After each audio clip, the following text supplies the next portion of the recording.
नमस्कार दोस्तों, स्वागत है आपका स्टडी मेथड चैनल पर। आज हम देखेंगे जो प्रवक्ता भूगोल का पेपर हुआ है ना, प्रवक्ता परीक्षा 2016 थी। ये हुई थी आपकी 1 फरवरी 2019 को। ठीक है, 1 फरवरी 2019 को अभी लेटेस्ट हुई है।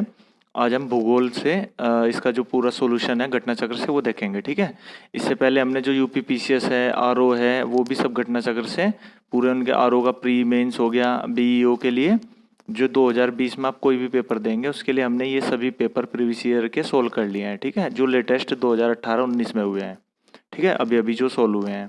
उसके बाद देखिए, हमने इससे पहले अभी अभी इससे पूर्व वीडियो में सभी में जो हिस्ट्री है, हिस्ट्री का जो पीजीटी का पेपर था वो पूरा सोल्व किया है। ठीक है, इस जो ज्योग्राफी और हिस्ट्री, ये दो आपके इस तरह के सब्जेक्ट हैं। जैसे ये प्रवक्ता का पेपर हुआ है ना, इन दो को आप सोल्व करके चले जाइए, क्योंकि आप यूपी पीसीएस देंगे प्री या बीईओ दीजिए, कोई भी आरओ या आरओ का दीजिए, उसमें कम से कम 40 क्वेश्चन इन दो सब्जेक्ट से रहते हैं, 40 से 50। ठीक है, ध्यान रखिएगा, 40 से 50 हिस्ट्री और ज्योग्राफी से। और जो ये लेटेस्ट पेपर हुआ है ना प्रवक्ता का, ठीक है, ये स्पेशली है, इसमें 125 क्वेश्चन भूगोल के आए हैं। इससे पहले हमने हिस्ट्री का कराया, उसमें भी 125 क्वेश्चन थे। तो इससे ही क्वेश्चन मिल जाते हैं डायरेक्टली और इनडायरेक्टली भी। ठीक है, हमने 125 जो हिस्ट्री का था 2019 में हुआ था वो पेपर सोल्व कर लिया है पूरा। ठीक है, प्लेलिस्ट में डाल रखा है, आप देख लीजिए, देखना चाहते हैं तो। और पूरा सोल्व किया हुआ है। उसके तो आपको क्या करना है कि टोटल 125 के 125 क्वेश्चन सोल्व करने हैं। ज्योग्राफी में कुछ क्वेश्चन स्पेसिफिक भी आते हैं। ठीक है, जो डिटेल ज्योग्राफी से आते हैं वो ज़्यादा इंपॉर्टेंट नहीं रहते, पर फिर भी जो भी इंपॉर्टेंट है मैं आपको बता दूंगा इसमें। ठीक है, आइए चलिए शुरू करते हैं। ये देखते हैं घटना चक्र से। क्वेश्चन नंबर 1 देखिए। क्वेश्चन नंबर 1 है आपका, करेवा अच्छी तरह से जाने जाते हैं। सही आंसर है इसका डी, केसर की कृषि के लिए। ठीक है, जो करेवा है, अब देखिए मैं अभी आपको बता देता हूँ, इससे पहले भी मैंने पेपर सोल्व कराया था यूपी पीसीएस का, उसमें क्वेश्चन आया हुआ था कि करेवा घाटी कहाँ मिलती है। ठीक है, तो करेवा घाटी मिलती है, उसमें ऑप्शन थे कश्मीर में, और भी अलग अलग ऑप्शन थे। तो ठीक है, कश्मीर जो घाटी है वो करेवा घाटी भी उसी के अंतर्गत है। तो इसी तरह के क्वेश्चन घूम फिर के आते हैं। अब देख लिए, यहाँ से आया हुआ था, अब ये क्वेश्चन आए हुए हैं। तो इसमें अलग तरह से पूछा है, इसमें कश्मीर घाटी नहीं पूछा, उसमें कश्मीर घाटी पूछा था। ठीक है, तो इसमें पूछा हुआ है करेवा अच्छी तरह से जानते हो, तो करेवा की जो स्थल है वो केसर की खेती के लिए जानते हैं। जैसे सेब, अखरोट, बादाम, इनकी खेती के लिए भी ये करेवा स्थल फेमस है। ठीक है, क्वेश्चन नंबर 2 देखिए। निम्नलिखित पृथ्वी की सतह पर मौसम परिवर्तन के लिए उत्तरदायी कारकों की पहचान कीजिए। तो सही आंसर है इसका बी, 2 और 3। अब देखिए इसे कैसे याद रखना है। इसमें पूछा हुआ है मौसम परिवर्तन के लिए, देखिए दो घटना होती है, एक होती है परिक्रमण की घटना, एक होती है आपकी परिभ्रमण की घटना। ठीक है, इसमें भा होता है और इसमें का होता है। ठीक है, परिभ्रमण को ही आप घूर्णन कहते हैं। ठीक है, जो पृथ्वी घूर्णन करती है। अब जो ये परिक्रमण है ना, परिक्रमण का मतलब है ये सूर्य है और ये पृथ्वी इसके चारों ओर घूम रही है। ठीक है, इस तरह से। तो जो परिक्रमण की घटना है, इसी से आपका मौसम परिवर्तन होता है। ठीक है, जो आपकी सर्दी गर्मी आती है ना, वो परिक्रमण की घटना से आती है और अपने अक्ष पे झुकाव के कारण आती है। ठीक है, और आप पूछेंगे कि परिभ्रमण किस लिए फेमस है, तो आपको परिभ्रमण या घूर्णन से होते हैं आपके रात और दिन। ठीक है, तो आपको दो चीज याद रखनी है कि रात और दिन अगर पूछे तो वो होते हैं परिभ्रमण से, घूर्णन से, और अगर आप पूछे मौसम परिवर्तन या सर्दी गर्मी, वो होते हैं आपके परिक्रमण और पृथ्वी के अपने अक्ष पे झुकाव के कारण। ठीक है, इस क्वेश्चन में आपका मौसम परिवर्तन पूछा हुआ है, तो जो पृथ्वी का परिक्रमण हो गया और पृथ्वी का अपने दूरी पर झुकाव हो गया, इन दोनों के कारण, बी और 3। ठीक है, आंसर हो गया बी। आगे देखिए क्वेश्चन नंबर 3, सागर तल पर वातावरण कितना दबाव डाला जा सकता है। तो जो सागर तल पर है ना वातावरण द्वारा, वो डाला जाता है 1013.25 मिलीबार। ठीक है, आंसर हो गया ए। अब देखिए ये तो भूगोल से स्पेसिफिक हो गया, ये काफ़ी टफ क्वेश्चन है, ये तो आएगा नहीं हमारे पेपरों में। ठीक है, पर इससे क्वेश्चन आएगा कि आइसोबार आता है, ये पूछा जाता है आइसोबार किससे संबंधित है। ठीक है, तो जो समदाब रेखाएं होते हैं, दाब याद रखना है आपको, जो समदाब रेखाएं होते हैं वो आइसोबार से संबंधित होती हैं। ठीक है, उसे आइसोबार कहा जाता है। आगे देखिए क्वेश्चन नंबर 4, निम्नलिखित में से कौन सा दक्षिण पश्चिम मानसून की शुरुआत करता है। तो सही आंसर है डी, उष्णकटिबंधीय पूर्वी धाराएं। ठीक है, और एक आपको अल्नीनो और लानीनो भी याद रखना है, वो भी आपका दक्षिण पश्चिम मानसून के लिए हमारे निर्भर करता है इस पर। ठीक है, आगे देखिए क्वेश्चन नंबर आपका 5, चंदन सामान्यतः कहाँ पाए जाते हैं। तो सही आंसर है आपका डी, उष्णकटिबंधीय आर्द्र पर्णपाती वन में। ठीक है, जो आर्द्र पर्णपाती वन है उनमें पाए जाते हैं चंदन। इसके अलावा एक चीज और याद रखिए, देखिए चंदन हो गया आपका, सागौन या सालवान हो गया, इसके अलावा शीशम हो गया, ये 3-4 तरह के पेड़ है ना, ये यहीं पे पाए जाते हैं। जैसे जैसे ये एरिया आता है ना आपका कर्नाटक वाला एरिया, मध्य प्रदेश वाला, उस वाले में। ठीक है, और एक क्वेश्चन आया हुआ है कि जो उष्णकटिबंधीय सदाबहार वन है ये कहाँ पाए जाते हैं, तो आपको याद रखना है पश्चिमी घाट में। ठीक है, जो पश्चिमी घाट है आपका, जैसे ये इंडिया है ना नीचे वाला पोर्शन, तो जितना भी ये पश्चिमी घाट है भारत का, ये सारा इसमें पाए जाते हैं उष्णकटिबंधीय सदाबहार वन। ठीक है, केरल वाले या महाराष्ट्र वाले एरिया में। आगे देखिए क्वेश्चन नंबर 6। देखिए जो मैं आपको एक क्वेश्चन बताता हूँ ना सदाबहार वन वाले, ये वाले किसी न किसी प्रीवियस क्वेश्चन में पूछे हुए होते हैं। ठीक है, इसलिए मैं आपको बताता हूँ, इसलिए ध्यान से देखिएगा। आगे देखिए क्वेश्चन नंबर 6। फसल के लिए उपयुक्त बनाने के लिए किस प्रकार की मिट्टी का इलाज जिप्सम से किया जाता है? तो सही आंसर है ए, जो क्षारीय मिट्टी होती है, जो भी आपकी क्षारीय मिट्टी होती है उसका जो उसमें सुधार किया जाता है, उसमें जिप्सम डाल के किया जाता है। ठीक है, और अम्लीय लवणीय मिट्टी होती है उसमें चूना डाल के किया जाता है। अब देखिए ये तो क्वेश्चन यहाँ से आपने कर लिया कि क्षारीय मिट्टी का सुधार होगा जिप्सम से। अब और मैं बता देता हूँ क्वेश्चन किस तरह है पूछे हुए हैं। एक तो जिप्सम का फॉर्मूला पूछता है वो। ठीक है, तो आपको याद रखना है CaSO4। ठीक है, 0.2H2O। ठीक है, ये 2H2O बताऊंगा किस लिए बताया। ठीक है, अभी आपको याद रखना है कैल्शियम सल्फेट, CaSO4। क्या याद रखना है? Calcium sulphate. ठीक है, अब जो ये CaSO4 है ना, इसमें हाफ H2O कर दिए, यहाँ तो 2H2O है, वहाँ पे हाफ H2O कर दीजिए, तो ये फॉर्मूला बन जाएगा आपका प्लास्टर ऑफ पेरिस का। प्लास्टर ऑफ पेरिस का, ये दोनों केमिस्ट्री के क्वेश्चन थे, मैंने इसलिए यहाँ पे बताए हैं कि ये प्लास्टर ऑफ पेरिस है ना, ये बहुत बार क्वेश्चन में पूछा हुआ है। ठीक है, पीसी ना पीसी पेपर में पूछा जाता है SSC से लेकर हर एग्जाम में। तो आपको याद रखना है CaSO4 इंटू 2.5H2O, और जिप्सम का हो जाएगा CaSO4, दोनों सेम है, 2H2O। ठीक है, ये दो क्वेश्चन आते हैं, दोनों मैंने आपको बता दिए हैं। ठीक है, कन्फ्यूजन ये नहीं होता है। अब देखिए सोच रहे होंगे तो हमें याद है, ऐसे होता है। देखिए वो पूछेगा प्लास्टर ऑफ पेरिस का फॉर्मूला क्या है, तो ऑप्शन में होगा CaSO4 और दूसरा होगा CuSO4। ठीक है, तो अब कन्फ्यूजन हो जाएगा, इसलिए आपको कैल्शियम सल्फेट याद रखना है। ठीक है, आगे देखिए क्वेश्चन नंबर 7। कौन सा लोह और इस्पात षड्यंत्र जर्मनी की सहयोग से लगाया गया था? तो इससे आंसर है बी, SCL राउरकेला। ठीक है, अब देखिए जो ये आपके 1955 का टाइम था लगभग, उस टाइम पे आपका 3 षड्यंत्र लगे थे। ठीक है, भारत में आज़ादी के बाद जो इस्पात के थे, अब वो तीनों आपको याद रखने हैं। मैं बता देता हूँ किससे क्वेश्चन आएगा। देखिए आपको राउरकेला में लगा था पहला, दूसरा लगा था आपका भिलाई में, और एक याद रखना आपको दुर्गापुर। ठीक है, इनसे क्वेश्चन आते हैं 3 तरह के। दुर्गापुर, ठीक है, देखिए एक तो पूछा जाता है राउरकेला, ये याद रखना है आपको है कहाँ पे, तो राउरकेला कहाँ पे है आपका? उड़ीसा में, ये याद रखना है। दूसरा याद रखना भिलाई कहाँ पे है? छत्तीसगढ़ में। और तीसरा दुर्गापुर याद रखना, यह है वेस्ट बंगाल में। ठीक है, अब इससे क्वेश्चन आता है किसके सहयोग से षड्यंत्र लगे थे? जो राउल केरल का लगा था वो लगा था जर्मनी के। ठीक है, जो आपका भिलाई का लगा था वो लगा था रूस के, उस टाइम पे सोवियत संघ कहते थे। ठीक है, और जो दुर्गापुर वेस्ट बंगाल का लगा था वो लगा था ब्रिटेन की सहायता से। ठीक है, अब मैं ये 3 आपके इससे अलग अलग क्वेश्चन आते हैं। क्वेश्चन आज पूछा हुआ है, ठीक है, ये क्वेश्चन नंबर आपको 7 देख रहे हैं, अलग अलग पेपरों में पूछे आते हैं, बस पूछे यही जाते हैं तीनों इस तरह से। ठीक है, मैं तीनों बता दिया आपको। राउरकेला आपका उड़ीसा जर्मनी, भिलाई छत्तीसगढ़ रूस, और दुर्गापुर वेस्ट बंगाल ब्रिटेन। देखिए हल्का समय याद कराने के लिए एक चीज़ बता देता हूँ, आपको याद रहेगी, आपको इससे ट्रिक मान लीजिए। जो देखिए आप दुर्गापुर है ना, तो जो दुर्गा पूजा होती है ना, आपने देखी होगी, मूवियों में भी देखते हैं, तो पश्चिम बंगाल में सबसे ज़्यादा होती है। ठीक है, तो उससे आपको याद रहेगा पश्चिम बंगाल।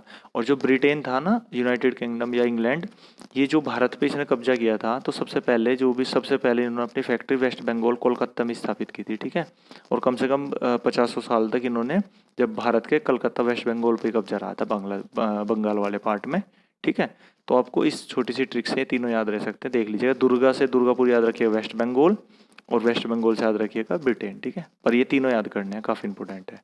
आगे देखिए क्वेश्चन नंबर 8, ये है आपका क्वेश्चन नंबर 8। भारत में किस राज्य में सबसे बड़ा सिंचाई क्षेत्र है? तो सही आंसर है सी, ऑफिशियली आपका यही होगा, उत्तर प्रदेश। देखिए क्योंकि जो सबसे ज़्यादा कृषि का क्षेत्र है उत्तर प्रदेश में, सबसे बड़ा स्टेट है इंडिया का, तो ऑटोमेटिक वहाँ पे सिंचाई भी सबसे ज़्यादा होगी, तो सही आंसर हो जाएगा सी, उत्तर प्रदेश। अब इससे क्वेश्चन देखिए 2 तरह के पूछे गए हैं, एक तो सिंचाई क्षेत्र तो आपको पता ही चल गया है उत्तर प्रदेश, और आपका पूछा जाता है जो नलकूप है ना, नलकूप ट्यूबवेल, उससे सबसे ज़्यादा सिंचाई कहाँ पे होती है, और तालाबों से सबसे ज़्यादा सिंचाई कहाँ होती है? तो अगर तालाब पूछेगा तो तमिलनाडु में होती है सबसे ज़्यादा सिंचाई, और नलकूपों से पूरे भारत में सबसे ज़्यादा सिंचाई होती है यूपी में। ठीक है, ये दोनों क्वेश्चन पूछे हुए हैं, इंपोर्टेंट है। आगे देखिए क्वेश्चन नंबर 9, कौन सा राज्य थोरियम का सबसे बड़ा उत्पादक है? तो सही आंसर है ए, केरल। ठीक है, अब इससे 2-3 तरह के क्वेश्चन पूछे हैं, मैं बता दूंगा, देखिए आप याद रखिएगा। अब या तो आपको थोरियम तो पता है कि थोरियम के सबसे ज़्यादा केरल में है भंडार। ठीक है, एक याद रखना है जो थोरियम है ना, वर्ल्ड में सबसे ज़्यादा भारत प्रथम नंबर पे है। ठीक है, थोरियम के भंडारण में। ठीक है, एक याद हो गया, एक केरल में हो गया। अब इसका थोरियम का एक जो मुख्यतः जो निक्षेप है वो है मोनोजाइट। अब कभी कभी ऑप्शन में क्या करता है, वो थोरियम नहीं देता, वो पूछता है मोनोजाइट के सबसे ज़्यादा, ये यूपी पीसीएस में कम से कम 6 बार क्वेश्चन आया हुआ है कि मोनोजाइट के सबसे ज़्यादा जो भंडार है वो कहाँ पे है, किस राज्य में, तो केरल में। ठीक है, तो थोरियम भी याद रखना है और इसी का ही निक्षेप है मोनोजाइट।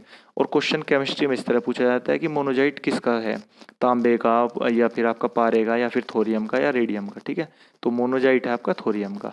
ये हो गए 3-4 क्वेश्चन। एक क्वेश्चन और अलग तरह पूछा जाता है, वो पूछा जाता है कि मोनोजाइट या थोरियम के जो भंडार हैं वो कहाँ पे मिलते हैं भारत के। तो उस ऑप्शन में केरल नहीं होता, ठीक है, उसमें होता है आपके तट दिए हुए रहते हैं, मालाबार तट, कोरोमंडल तट या फिर कोकण तट। तो आपको याद रखना है जो केरल का एरिया है वो केरल वाले तट को कहते हैं मालाबार तट। ठीक है, तो अगर पूछे थोरियम के सबसे ज़्यादा भंडार कहाँ पे, तो मालाबार तट होगा ऑप्शन में, तो ये सही हो जाएगा। ठीक है, इससे 3 से 4 क्वेश्चन आए हुए हैं अभी तक। अब वही मैंने आपको जो भी 6-7-5-6 बार जो भी आए हुए हैं ना, मैंने आपको सब बता दिया। ठीक है, इसे रोक के नोट करिए और याद करिए। ठीक है, आगे देखिए क्वेश्चन नंबर 10। और एक चीज़ याद रखिएगा, अभी मैं आपको अभी करा रहा हूँ ना, ये आपका आज होगी आपकी जून। ठीक है, जून चल रहा है, जून में मैंने आपको अभी हिस्ट्री का करा दिया, अभी ये ज्योग्राफी का रहा हूँ। इन दोनों पेपर को सोल्व करके जाइए, आप देख लीजिएगा, बीईओ का पेपर दीजिए, आरओ वाला दीजिए और यूपीपीसीएस का देखिए।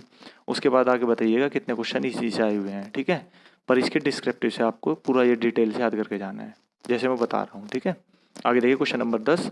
निम्नलिखित कथनों पर विचार करना है। क्वेश्चन नंबर इसका जो ऑप्शन ए है वो है 2001 से 11 तक के दशक में केरल की आबादी में महिलाओं का अनुपात बढ़ा है। और 2 है उसी दशक में 6 साल और, ये थोड़ा टफ क्वेश्चन है। ठीक है, इसे बस इसका याद रखिएगा, आंसर हो जाएगा सी।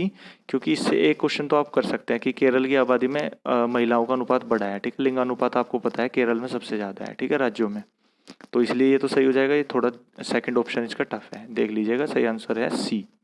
आगे देखिए क्वेश्चन नंबर 11। डुरंड रेखा किन देशों को अलग करती है, तो सही आंसर है आपका बी, भारत और अफगानिस्तान। ठीक है, अब देखिए डुरंड से पूछा हुआ है ना, 2-3 आपको याद रखने हैं, इन्हीं से क्वेश्चन आते हैं हर बार। देखिए एक तो डुरंड याद रखिए, एक आप याद रखिए रेड क्लिफ और एक आपका मैके मोहन। ठीक है, तो भारत और अफगानिस्तान को करता है, इस पर थोड़ा विवाद भी रहता है, कोई कोई पाकिस्तान और अफगानिस्तान कहता है, पर अभी आप भारत और अफगानिस्तान याद रखिए। भारत और अफगानिस्तान को अलग करते हैं डुरंड, भारत और पाकिस्तान को अलग करती है रेड क्लिफ, और भारत और चीन को अलग करती है रेखा मैके मोहन अलग करती है। ठीक है, भारत चीन के लिए मैके मोहन, भारत पाकिस्तान के लिए रेड क्लिफ और भारत अफगानिस्तान के लिए डुरंड, इन्हीं 3 को पूछा जाता है। ठीक है, याद रखिएगा। आगे देखिए क्वेश्चन नंबर आपका 12। किस फसल की खेती के लिए जल जमाव की आवश्यकता होती है, सही आंसर है सी। आसान क्वेश्चन, आसान ही ये क्वेश्चन है, क्योंकि आपको पता है धान की खेती के लिए उसमें परमानेंट आपको जल भर के रखना पड़ता है। ठीक है, तभी ये होती है। और एक चीज़ और ध्यान रखिएगा, जो धान में है ना, नील हरित शैवाल प्रमाण होते हैं, जो जैव उत्प्रेरक का कार्य करते हैं, जैव उर्वरक होते हैं ना जो, वो नील हरित शैवाल बहुत बढ़िया होते हैं और ये धान में प्रयोग होते हैं। ठीक है, धान के लिए। आगे देखिए क्वेश्चन नंबर 13। कॉपर, सोना, लोह और कोयले जुड़े हैं, तो ये देखिए, ये जो आपके दिए हुए हैं ना ऑप्शन, ये दिए हुए हैं इनकी स्पेसिफिक जगह।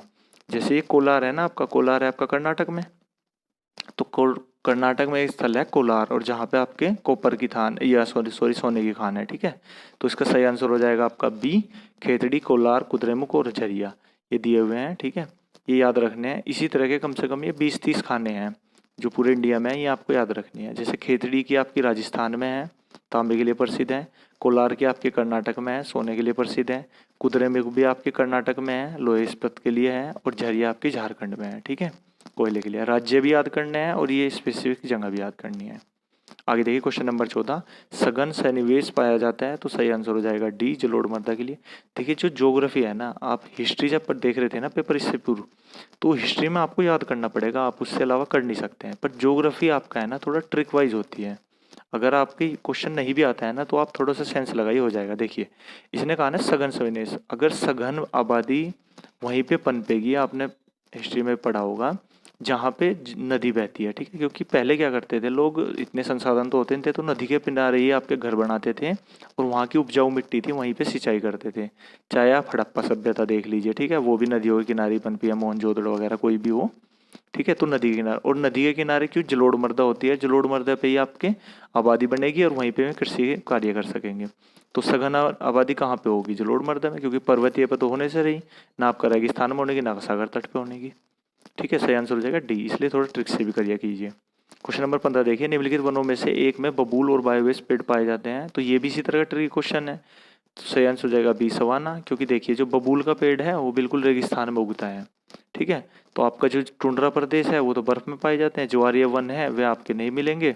उसके बाद सवाना बचा, सवाना आपका रेगिस्तान है, वहीं पे आपके बबूल के वृक्ष मिलेंगे, ठीक है। आगे देखिए क्वेश्चन नंबर आपका 16, खगोल विद्वान अनुमान के अनुसार ब्रह्मांड में आकाश गंगाओं की संख्या कुल संख्या है। सही आंसर हो जाएगा ए, 100 से लेकर 200। अब ये ज़्यादा इंपॉर्टेंट नहीं है, ठीक है, ये स्पेसिफिक क्वेश्चन है। हाँ, एक चीज़ याद रखिएगा, जो एंड्रोमेडा है ये जो हमारी आकाश गंगा है ना, मंदाकिनी आकाश गंगा कहते हैं, उसके सबसे नज़दीक की आकाश गंगा है एंड्रोमेडा, ठीक है। आगे देखिए क्वेश्चन नंबर 17, ये 4 कथन दिए हुए हैं, चारों आपको देखने हैं, ठीक है। तो इसमें देख लीजिएगा, सही आंसर हो जाएगा इसका आपका सी। 1, 2, 3 सही है, 4 गलत है, ठीक है। 4 गलत है, 1 भी, 2 भी और तीनों सही है। चलिए 4 गलत है, मैं बता देता हूँ क्यों गलत है। देखिए चौथा है, बाह्यतम ग्रह तत्वों से बने थे जो कि उच्च तापमान पर ठोस संगति में बदल चुके हैं। देखिए जो आपके शुरू के 4 ग्रह है ना, बुध, मंगल, शुक्र और पृथ्वी, ये तो है आंतरिक ग्रह।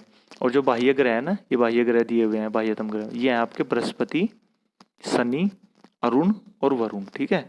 अब जो ये 4 ग्रह है ना, ये ठोस नहीं है, शुरू के तो ठोस है, आपने देखा पृथ्वी भी ठोस है, ठीक है। अब ये जो बृहस्पति और शनि है ना, ये तो छल्लों से बनी हुई है, गैसीय तत्वों से बनी हुई है। और जो आपके अरुण और वरुण है ना, ये बर्फों से, बर्फ के बड़े बड़े गोले हैं, उनसे निर्माण हुआ है इनका, ठीक है। तो ये उस तापमान पर ठोस नहीं है, ठीक है, बाह्यतम ग्रह, तो इसलिए चौथा गलत हो जाएगा। आगे देखिए क्वेश्चन नंबर आपका 18, ये इसमें विचार कथन दिए हुए हैं, देख लिए, पढ़ लीजिए। इसका सही आंसर हो जाएगा आपका सन स्पॉट के बारे में बताया गया, सही आंसर हो गया इसका आपका डी। 1, 2, 3, 4 तीनों सही है। देखिए मैं इसके आपके सन स्पॉट के बारे में सब कुछ बताया, सन स्पॉट आपको बता देता हूँ क्या होते हैं, ठीक है। उससे आप ये फिर चारों ऑप्शन कर लेंगे। जैसे ही आपके सूर्य है, ये जो इसकी बाहरी परत होती है वो कराती है फोटोस्फीयर, प्रकाश मंडल, ठीक है। अब इस पर कुछ धब्बे इस तरह लग जाते हैं, ठीक है, इस तरह हमें दिखाई पड़ते हैं जब हम देखते हैं ना। तो ये जो धब्बे होते हैं ना, ये काले धब्बे होते हैं, ठीक है। अब ये जो काले धब्बे हैं, अब ये मत सोचिएगा सूर्य पे काले धब्बे हैं तो ये किसी तरह के धब्बे लगे होंगे। ये क्या होते हैं, आपको याद रखना कि जो ये पूरा गर्म ये क्षेत्र है ना, बहुत ही ज़्यादा टेम्परेचर है, ठीक है। तो जो ये टेम्परेचर, इसके मुकाबले इनका टेम्परेचर कम रहता है, लगभग 1500 डिग्री सेल्सियस कम। तो ये ठंडे हो गए ना, ठंडे स्थल हो गए, सूर्य पे ठंडे स्थल। अब ये मत सोचिएगा कि बर्फ़ है सूर्य पे, ठीक है। तो ये हो गए सूर्य पे थोड़े ठंडे स्थल। ठंडे स्थल इसलिए कह दिया कि ये इनके मुकाबले कम टेम्परेचर है इनका, ठीक है। और कम टेम्परेचर है तो ये काले दिखाई देंगे, इसलिए ये सन स्पॉट होते हैं। और ये प्रकाश मंडल में बनते हैं, ठीक है, इतनी चीज़ याद रखिए। और ये ऐसे ये कई कई महीने तक भी दिखाई देते हैं, कुछ समय तक दिखाते हैं, और प्रत्येक 11 साल बाद ये अपना बदलते रहते हैं, ठीक है। अब इसके यही ऑप्शन है, मौजूद काले धब्बों सन स्पॉट कहा जाता है, सही आंसर है। अंधेरे में दिखाई देते हैं, वे भी आसपास के वायुमंडल में लगभग ठंडे होते हैं 1500 डिग्री, ये भी सही है। ये अकेला सन स्पॉट कुछ दिनों के लिए, कुछ महीने तक रह सकते हैं, ये भी सही है।